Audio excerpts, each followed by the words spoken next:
Keinformasi lainnya, sekelompok warga di Desa Bontolempangan, Kabupaten Goa, kini semakin bergairah membudidayakan tanaman porang atau umbi-umbian yang kini fenomenal karena merupakan salah satu komoditi ekspor dengan nilai ekonomi yang menggiurkan.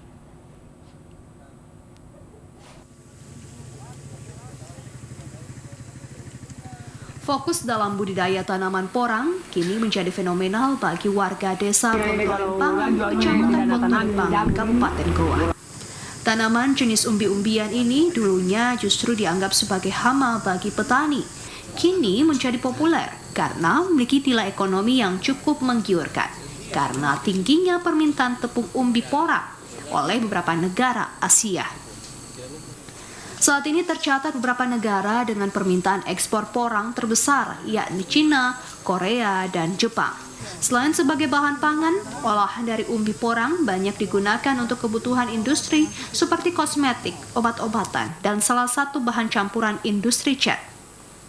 Kondisi lahan di wilayah Kecamatan Bontolempangan secara umum sangat potensial untuk budidaya tanaman porang, karena selain subur dan memiliki kelembapan yang tinggi, sehingga porang dapat tumbuh subur di hampir seluruh wilayah, bahkan lebih dari setengah tanaman porang yang kini dibudidayakan petani merupakan tanaman porang yang tumbuh liar di wilayah itu.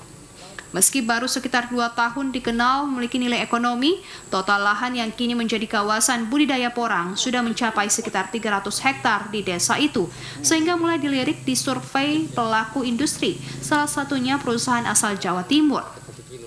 Kepala Desa Bontolempangan, Murhadi SPD, mengungkapkan geliat warga dalam budidaya tanaman porang ini perlu direspon secepatnya melalui berbagai upaya pendampingan dan fasilitasi, karena porang kini merupakan sumber pendapatan yang menggiurkan bagi warga.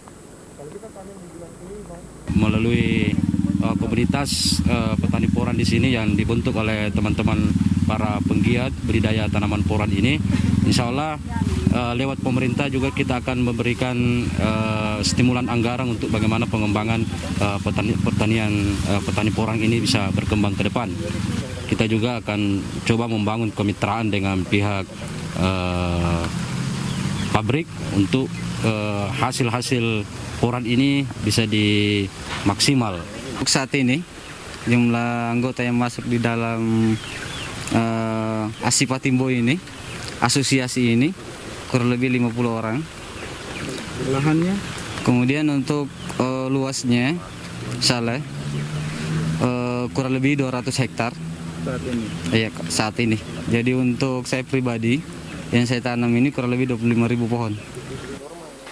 Di tengah fenomena kekurangan bibit tanaman porang di berbagai wilayah di Indonesia, saat ini bibit porang di Kecamatan Bontolempangan Goa justru tumbuh melimpah secara alami di hampir seluruh wilayah, sehingga potensi produksi umbi porang optimis dapat ditingkatkan secara signifikan.